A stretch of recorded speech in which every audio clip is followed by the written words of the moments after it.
My journey started on a dark, wet night on the side of a pitch in Galway City. I was 17 years old, heavily overweight, and I'd just come off my school's rugby season where I'd hardly started a game. I pulled my hood over my head and started to run. I lasted 2.5 laps, bent over, gasping for air, with a severe pain in my side. However, that lactic acid that had stopped me running was powerless over the burning desire inside me. You see, I'd made a decision to get fit. I'd finally taken responsibility for something in my life, and it felt good. Really, really good. 24 hours later, I was back, and 48 and 72, and every day for the next 30 nights, I huffed and puffed my way slowly around that pitch, making a trail into the grass. And I made a really simple but powerful discovery. Something that has had major implications for me right up until this moment. Hard work is rewarding. From a 17-year-old who couldn't make his school's rugby team, 2 years later, I signed my first professional rugby contract. Now clearly this was a formative time in my life. I'd realised the power of raising personal standards, taking responsibility for something in your life, committing fully to it, working hard with that goal in mind, and the perseverance to go along with that hard work, and all the rewards that come from that. And when I delve a little bit deeper, I realised it was the start of another value that's been ever present in my life since then. Drive. A drive to challenge myself, a drive to push my limits, a drive to become a better version of myself, and a drive to realise my potential. An old rugby coach of mine used to have a saying, you can motivate by fear, you can motivate by reward, but the only lasting motivation is self-motivation. Now clearly I was motivated enough those wet April nights to push myself into a space that was really difficult for me, something that was extremely challenging mentally and physically for me at that time. But every time I pushed through the pain and the discomfort and the quit inside me, I had a rewarding outcome. It felt good. I felt good.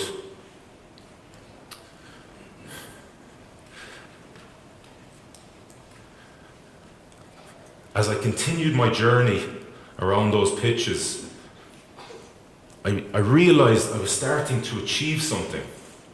The numbers of laps were increasing, and I had the perseverance and the will to not listen to that voice inside me was telling me to quit. That internal dialogue that was saying, it'd just be easier if you stopped. And looking back now, I realised this was the start of me building an association between the action and the outcome, a link between doing something difficult and the rewards that come with that afterwards, how I felt. Now there was something inside me, deep down, compelling me, pushing me to do more of that. It's not something I can articulate, but it was deep inside me, willing me to do more. So I started to build my experience. I started to push myself into areas that were the unknown and the uncomfortable, things that scared me. And every time I came out the far side of those and had a positive reward, I strengthened that association. I strengthened that link. So the next time I was faced with a daunting challenge, something that scared me, I was a little bit better armed. I was in a stronger position to make the decision to push past the fear and do what was right for me and my growth.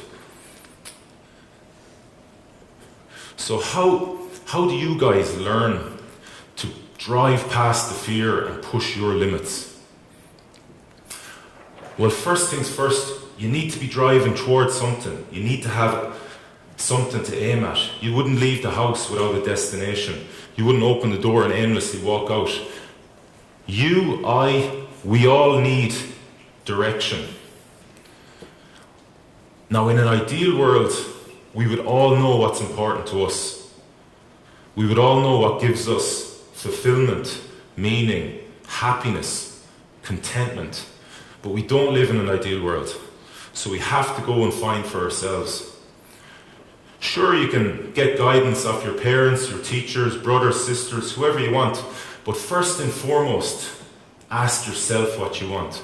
Because deep down, the answer is in there. And ye guys have the power to be your own teacher and your own guidance counselor. Self-experiment. Why not use yourself as an opportunity? Push yourself, try things, don't be afraid. Inside us all, we have this incredibly, amazingly beautiful, powerful tool called our inner compass, or our gut instinct, or our intuition. Call it what you want.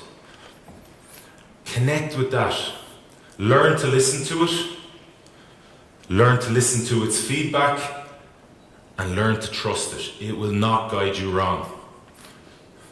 What's that thing that's in the back of your head that you've pushed, that you're afraid to bring forward, but you've always wanted to try, you've always wanted to do, you've always wanted to achieve?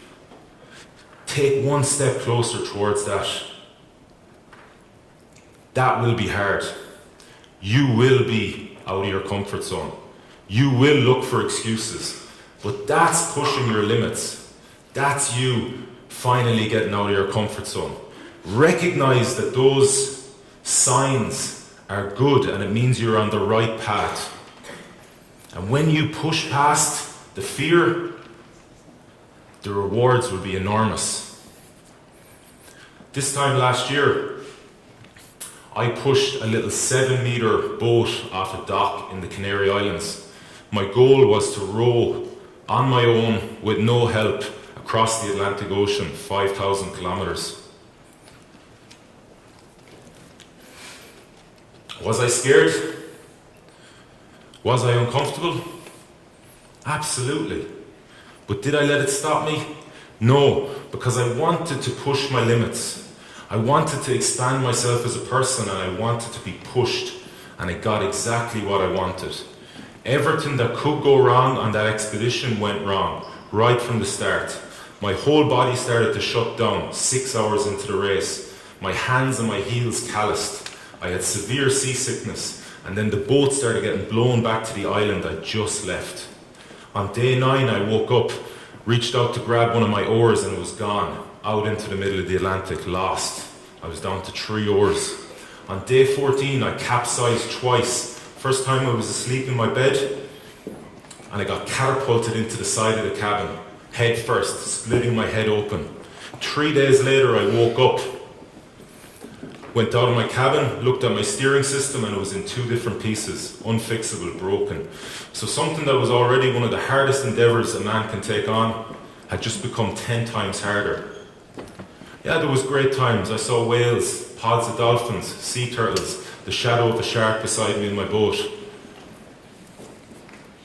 But I also had to contend with 9-meter waves, 9 meter waves, 4 times the size of this building coming at me. Cargo ships bearing down on me, as big and as long, 300-meter long cargo ships. But after 63 days, 6 hours and 25 minutes, I arrived in a small little island called Antigua in the Caribbean.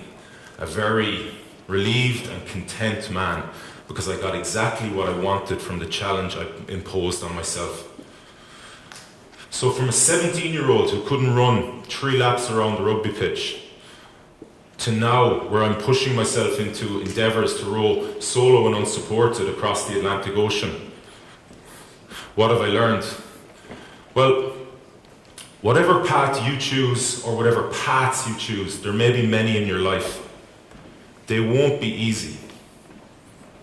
This isn't a Disney movie. They will be hard, there will be ups and downs, there will be highs and lows. And when you are knocked down and when you're suffering, if you can have the strength inside to raise yourself up, take responsibility for your shit, commit fully to the goal you have in mind, work hard at that goal, And never, ever, ever give up. Whatever path you're on, you'll get there in the end. Thank you very much.